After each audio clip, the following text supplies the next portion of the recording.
Dianna, Austin, Texas, president of Keller Williams MAPS Coaching. And my question is, what process do you use to move people to your inner circle, and are there any negatives outweighing positives in utilizing a select group of people? Okay, wow, Diana, great question. It's a question about inner circle. I think you're asking me a couple of things. You're asking me, how does a person get in my inner circle? What kind of a process do I go through before the person gets there? And the second thing, what are the pros and the cons of the inner circle? What's the good part about the inner circle? What's the bad part? Did I get the question right, Diana? Okay, now, I repeated the question for you to make sure that you understood that, so that when I answer the first part of the question, and I forget what the second part of the question is. Are you with me?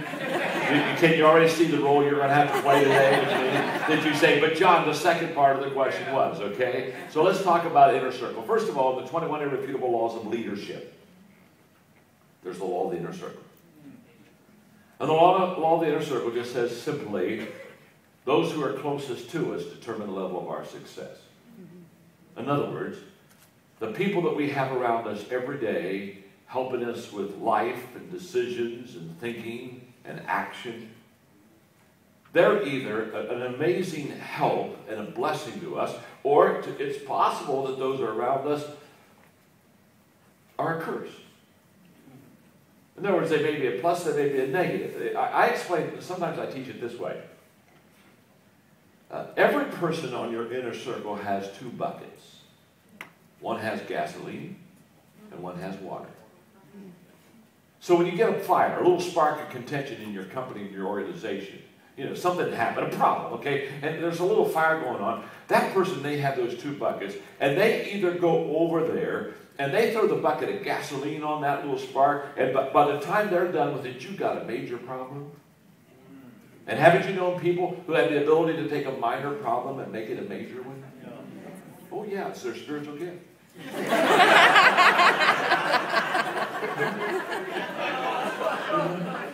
There's nothing that they cannot make worse. Absolutely. Or they take that bucket of water. Hello. They throw it on that little fire, and now it's a wisp of smoke, and there's nothing to it, and you maybe even didn't know you had a problem because they got there first, and they took care of it. And let me tell you something about the inner circle. What I learned is, the higher you go in an organization, the later you are on the scene. Oh, I hope you got that. You see, the higher you go, the farther you remove from the basic problems of life you are. It's called the ivory tower. And so therefore, the farther I am, the higher I am, the farther I am from something. So who gets to the problem first? Who gets to the issue first? I can tell you every time. My inner circle. They're there before I am. So, if they're positive, and if I've trained them well, then they're going to do well. And if they're negative, then they're going to hurt me. They're going to hurt me or they're going to help me. So, Diana, I really kind of went to the second question first and kind of gave you the ups and downs or the pros and cons of the inner circle. But here's what I know. Here's what I know right now. I wish I had time to do this, but this is an exercise you could do on your own, okay? Right now, I want to encourage you, and kind of make a little side thing here in your notes. List the names of your inner circle. You know, I'm talking about there's 5, 7. Your inner circle isn't 60. Okay? And on the names of your inner circle, just beside their name, just put a plus or a minus. Are they a plus in your life, or are they a minus in your life? And by the way, are they a plus 4 in your life? Or are they plus 7 in your life from 1 to 10? Are they a minus 2 in your life? Are they a minus 10 in your life? Okay. I think I've answered that part.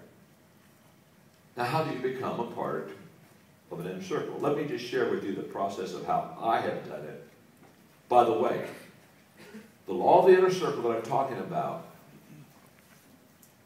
when I was 40 years of age, I just took a couple days to kind of do a halftime on life reflection. You with me?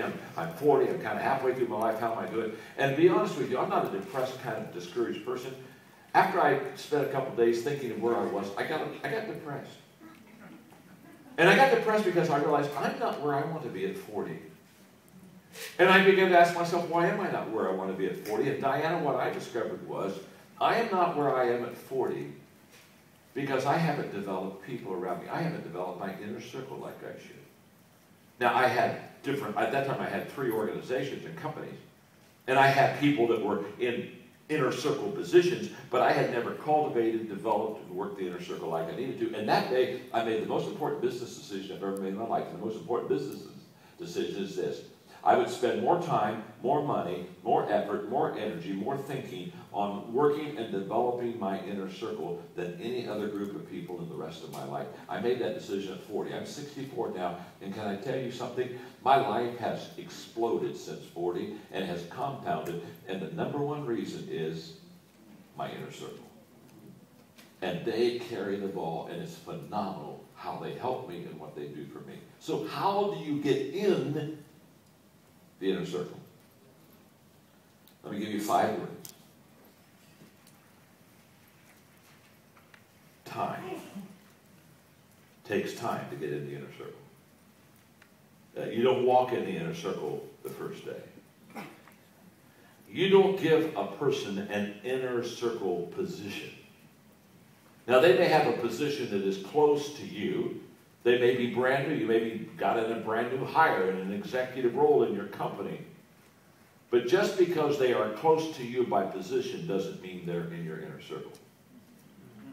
Are you all right? Nobody is coming to my inner circle quickly. We need time. They need time. First of all, they may not want to come to my inner circle. They may not like me. They may look at me and say, man, don't want to get too close to him. And I want to watch them. I want to see them. It takes a lot of time to develop the relationship that I think is inner circle worthy. Second word is trust. You got to totally trust your inner circle. And when I say totally trust your inner circle, what I mean is totally trust your inner circle. No one is ever going to be on my inner circle that I feel a little hesitant about. I'm not going to live my life with people that are the closest to me asking about their motives. I'm not going to do it. I'm not going to look in there and say, my goodness, I wonder what their agenda is on this. And I wonder what they're trying to accomplish here. And I wonder what they meant by that. Are you with me? Mm-hmm. Trust. Essential. Experience. If you're going to come on my inner circle, however you get there, you have to have some good experience under your belt. I like people that are young, but I don't want young people in my inner circle. They don't have enough experience. They don't have enough maturity. They don't have enough wisdom. They've got all the energy in the world. Isn't it amazing when we're young we have all the energy and no wisdom? We get old, we have all wisdom and no energy. God has a weird sense of humor, doesn't he? You know what he's telling us? He's going to never get us in a place where we don't have to depend upon him. That's what he's saying to us.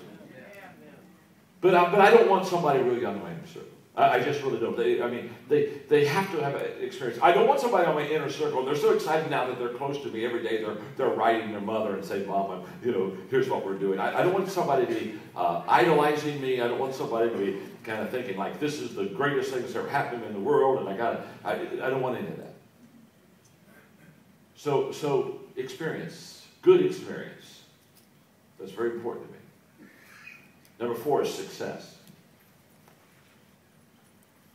If they're going to get in my inner circle, I want them to have had some success under their belt. I don't want them to come on my inner circle team and say, wow, this is my chance to make it. If you get to my inner circle, I want you to have already made it. You follow me? I like you, but I don't like you enough to have to develop you once you get on the inside. So therefore, I want you to have already had some, not only experience under your belt, but I want you to have some success under your belt. And I want you to have had be in a situation where you're good, you have been good, you know you're good. In fact, you got in the inner circle because you were good. That's right. Okay? And number 5, compassion. compatibility. If you're going to be on my inner circle, let's just face it. My name's John. I'm your friend. I want a life here. Life is too short to have people on your inner circle that you don't like. Are you with me? Yeah. Now, I have had people in close positions in my company, inner circle positions. They weren't on my inner circle, but they were running things for me that I really didn't like that well, but they were just very good at what they did. And so therefore, I put them positionally where they could help the company, but they're not going to be on my inner circle. Life is too short to every day dread being with somebody.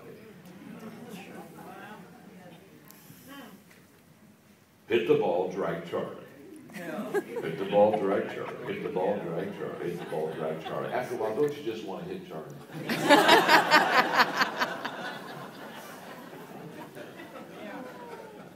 So those five words are the keys to getting in the inner circle. And does the inner circle help you or hurt you? Well, what do they use? The bucket of water? Or do they use the bucket of gasoline? Diana, great question. Thank you very much.